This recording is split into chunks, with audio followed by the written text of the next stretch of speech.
सफ़ा चरी आ यार साइमा, ॿार आ, अञा उन्हें मेच्योरिटी ना आई आ। केॾो आवाज़ सुठो अथसि, मुंहिंजो कैरियर आ, फ्यूचर अथसि, उन ते ध्यानु ॾे। 24 कलाक हर वक़्तु तुंहिंजो ध्यानु मूं ते ई आहे। गॉड, कॾहिं सम्झंदी आहे छोकिरी?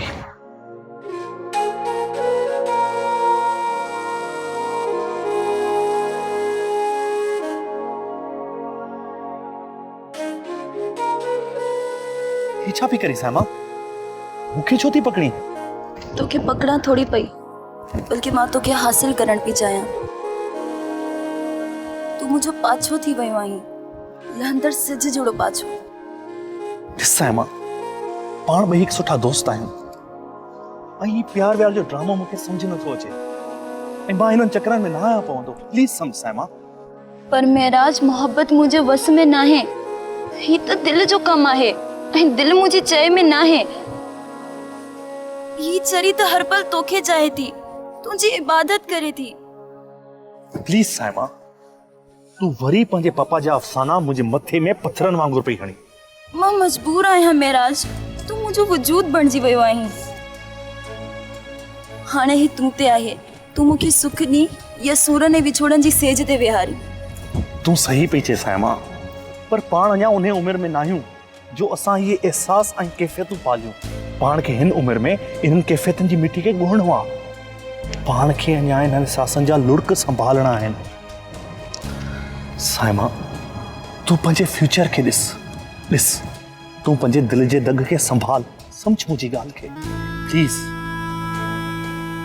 साइमा चवे सही थी त मोहब्बत हुनजे वस जो कम न आहे, ही त दिल जो कम आहे, ऐं हुनजी दिल इन मामले में संदसि चए में न आहे।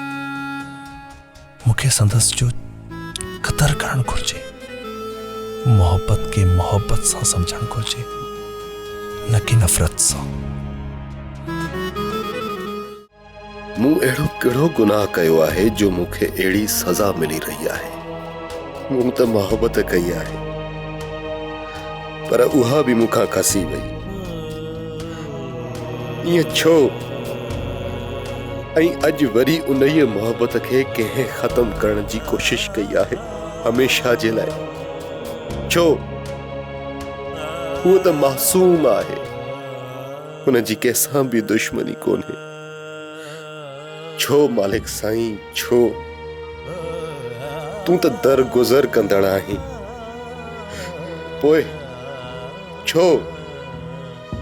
ऐ ख़ुदा। ड्रामा सीरियल पाछन पोयां जा तमाम एपिसोड्स ॾिसो HD क्वालिटी में। विजिट करियो असांजो YouTube चैनल सिन TV HD ड्रामा। सब्सक्राइब कयो असांजो ऑफिशियल YouTube चैनल सिन TV HD ड्रामा। ऐं वधीक अपडेट लाइ बेल आइकन खे क्लिक करियो।